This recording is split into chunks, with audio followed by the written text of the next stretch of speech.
તો દહેગામના જાક ગામે આવેલી વડવાડા સમાજ સેવા ટ્રસ્ટ સંચાલિત પરમ પૂજ્ય વાલ્મી સ્વામી કુમાર છાત્રાલય ખાતે ગંભીર ઘટના સામે આવી છે।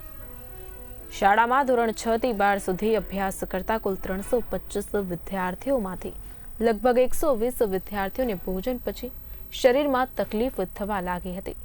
લગભગ 12 વિદ્યાર્થીઓને તો આંખે દુખાવા અને હાથ પગ તૂટી રહ્યા હોય તેવી અસમંજસ ભરી હાલત અનુભવાઈ હતી।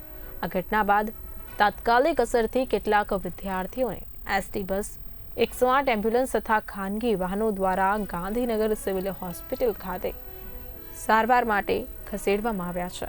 તો હાલના સમયમાં તબીબી પરીક્ષણો ચાલુ છે અને ફૂડ પોઈઝનિંગની આશંકા સેવાઈ રહી છે।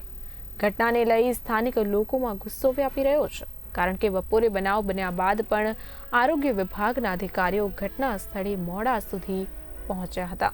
આમ વિદ્યાર્થીઓના આરોગ્ય સાથે ગંભીર બેદરકારી થઈ છે અને સ્કૂલના ટ્રસ્ટીઓ પણ કોઈ પ્રકારની સ્પષ્ટતા આપતા ટાળતા જોવા મળ્યા હતા। મહત્વનું છે કે વિદ્યાર્થીઓની તબિયત લથડતા દોડધામ મચી જવા પામી હતી। શાળામાં ગંભીર બેદરકારી તો બીજી તરફ આરોગ્ય વિભાગ પણ મોડું પહોંચ્યું હતું, જેના કારણે વાલીઓ સહિત શિક્ષકોમાં રોષની લાગણી જોવા મળી રહી છે। ફૂડ પોઈઝનિંગની આશંકા હાલમાં સેવાઈ રહી છે। બાળકોમાં ફૂડ પોઈઝનિંગની અસર વર્તાતા તેઓને સારવાર અર્થે ખસેડવામાં આવ્યા છે। નાના ભૂલકાઓના આરોગ્ય સાથે ચેડા થઈ રહ્યા હોવાનું હાલમાં સ્પષ્ટપણે પ્રતીત થઈ રહ્યું છે। તો આ સાથે જ ઘટનાને લઈને સ્થાનિક લોકોમાં ગુસ્સો વ્યાપી રહ્યો છે, કારણ કે બપોરે બનાવ બન્યા બાદ પણ આરોગ્ય વિભાગના અધિકારીઓ ઘટના સ્થળે મોડે સુધી પહોંચ્યા હતા।